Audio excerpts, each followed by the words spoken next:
Hello friends, मैं हरिम प्रताप सिंह आप सभी लोगों का अपनी इस एजुकेशनल चैनल पर स्वागत करता हूं। फ्रेंड्स, आज हम लोग इस वीडियो में क्लास 10th के इंग्लिश सब्जेक्ट के एक पोएम जिसका नाम है फायर एंड आइस, जिसको लिखा है रॉबर्ट फ्रॉस्ट ने, आज हम लोग इस पोएम को स्टडी करेंगे। तो आइए फ्रेंड्स, हम लोग बिना समय गवाए शुरू करते हैं।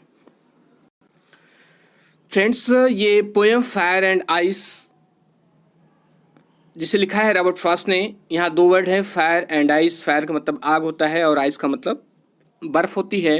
ये सिंबॉलिक पोएम है क्योंकि यहाँ पर फायर का मूल अर्थ अलग है और आइस का मूल अर्थ अलग है। देखिए फ्रेंड्स, इसमें जो है, पहले मैं समरी बता दूं आपको पोएम की, तो पोएम आपको बाद में आसानी से समझ में आएगी।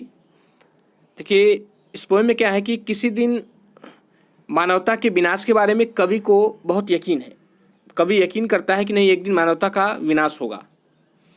वह इस दुनिया के अंत के बारे में दो अलग अलग मान्यताओं के बारे में बात कर रहा है। ये लोगों के कहने के आधार पर है।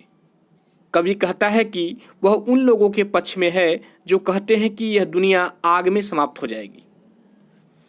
ऐसा इसलिए है क्योंकि उन्होंने मनुष्य के जीवन पर अनियंत्रित और असमान इच्छाओं का प्रभाव और परिणाम देखा है। वह पाता है कि मनुष्य की बुरी इच्छाएं उसके स्वभाव में आग के समान है। तो यह आग मानव जाति है और इस दुनिया को भी नष्ट करने का एक बड़ा कारण बन सकती है।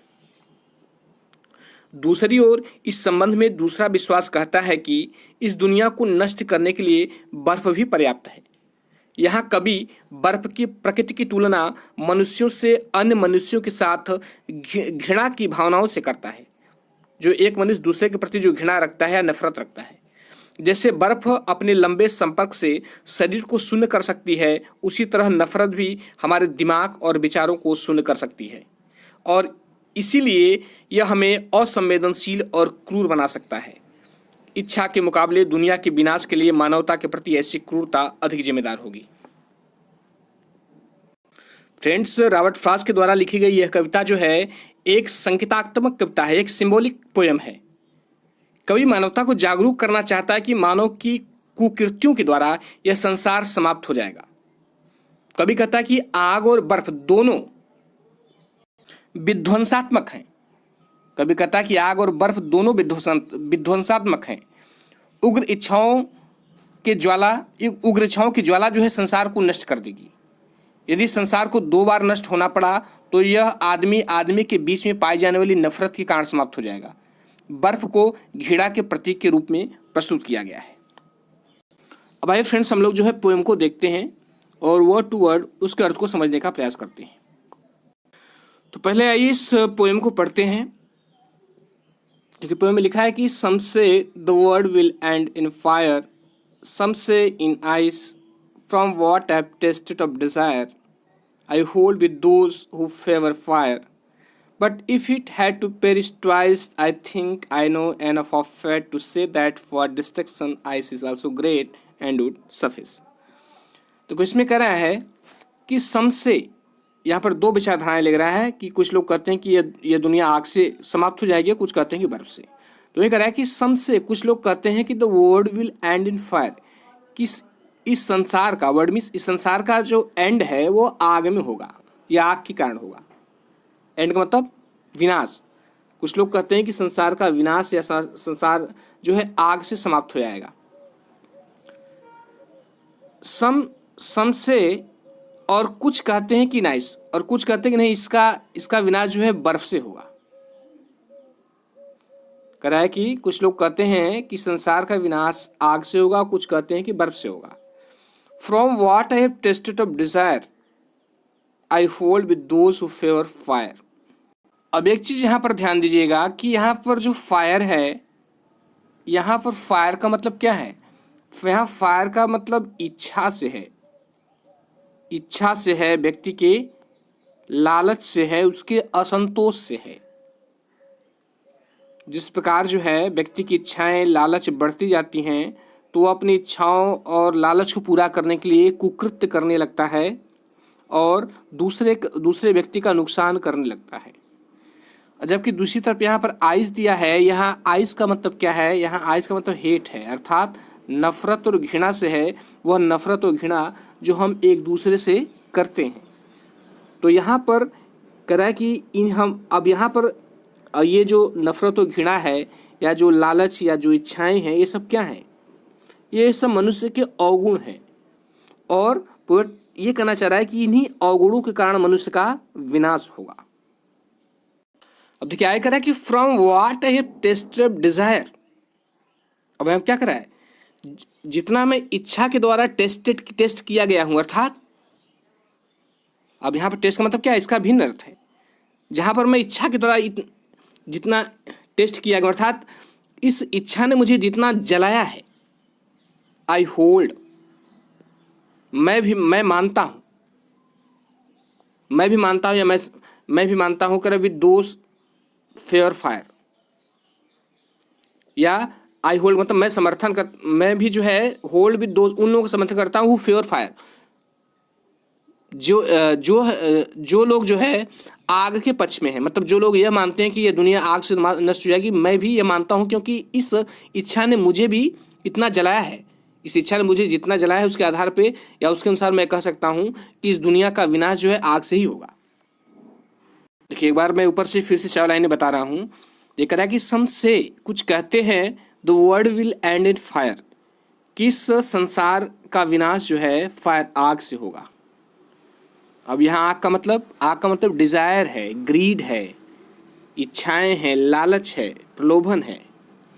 और सम से ही नाइस, और कुछ कहते हैं कि आइस से, बर्फ से होगा। ठीक है, अब यहाँ आइस का मतलब हेट, नफरत।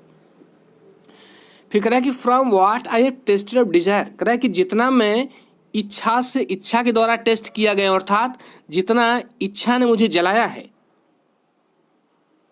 कह रहा है कि जितना इच्छा ने मुझे जलाया है उन्हीं के आधार पर है कि आई होल्ड विद दोस, मैं उन लोगों का समर्थन करता हूँ हु फेवर फायर, जो कि आग के पक्ष में है, या जो यह तर्क देते हैं कि नहीं आग से दुनिया जो है नष्ट हो जाएगी, मैं उन लोगों के पक्ष में, मैं भी उनका समर्थन करता हूँ क्योंकि इस आग ने मुझे भी जलाया है।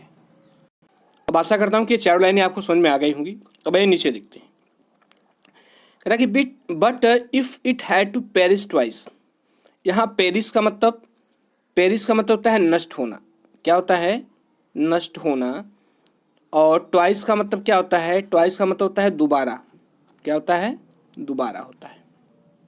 देखिए इसमें कह रहा है कि but if it had to perish twice, लेकिन यदि इसे दोबारा नष्ट होना पड़ा या पृथ्वी का विनाश दोबारा होना पड़ा, तो पोएट कह रहा है कि आई थिंक, मैं सोचता हूं कि I know enough of fate, कि कह रहा है मैं सोचता हूं कि आई नो, कि मैं जानता हूं कि एनफ ऑफ हेट, की हेट जो है मतलब नफरत जो है वो पर्याप्त है।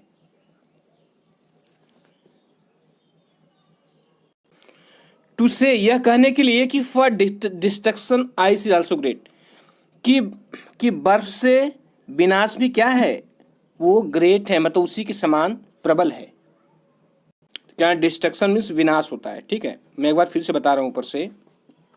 देखिए बट लेकिन if it had to perish twice, लेकिन यदि इसको दोबारा इसका विनाश हो, या यदि इसका दोबारा विनाश हो, दोबारा ये नष्ट हो पृथ्वी, तो कह रहा है कि आई थिंक, मैं सोचता हूं कि I know enough of fate to say, तो कह रहा है कि मैं जानता हूं कि जो हेट है, जो घृणा है, कह रहा है कि वह जो है, कह रहा है कि for destruction ice is also great, कह रहा है कि जो घृणा है वह उस आइस के समान ही है, बर्फ के समान है। और इस आइस से जो है, इस हेट से, इस नफरत से इस पृथ्वी का विनाश होना तय है। एंड उट सफिशिएंट पर्याप्त, और यह पर्याप्त भी होगा। फ्रेंड्स एक बार मैं आपको फिर से इसको समझा रहा हूँ, ध्यान से सुनिएगा, थोड़ा नीचे 4 लाइनें। कह रहा है कि बट लेकिन if it had to perish twice, लेकिन यदि यह दोबारा नष्ट होती है पृथ्वी, तो कह रहा है कि आई थिंक, मैं सोचता हूँ, आई नो, मैं जानता हूँ कि एनफ ऑफ इट, कि नफरत इसके लिए पर्याप्त है। टू से कहने का मतलब यह है कि फॉर डिस्ट्रक्शन, कि विनाश के लिए आइस इज ऑल्सो ग्रेट, कि बर्फ भी क्या है? महान, अर्थात बर्फ भी अग्नि के समान ही प्रबल है। अर्थात जिस प्रकार अग्नि से व्यक्ति नष्ट हो सकता है उसी तरह बर्फ से भी नष्ट हो सकता है। एंड वुड सफिशिएंट, और यह बर्फ जो है पर्याप्त भी होगी।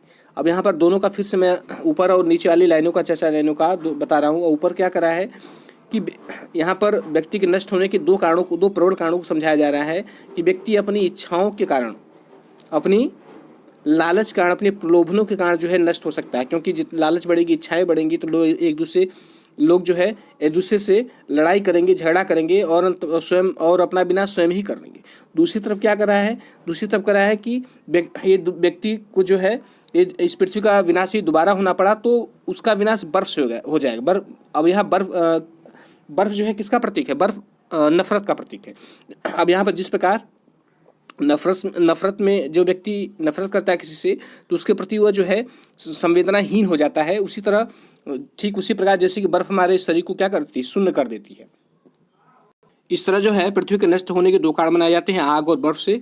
आग का मतलब लोगों की इच्छाओं से और बर्फ का मतलब लोगों की नफरत से। तो फ्रेंड्स, मैं ऐसा करता हूँ कि यह पोएम आपको समझ में आई होगी और यदि अच्छा लगा होगा तो लाइक शेयर करिएगा। Thank you.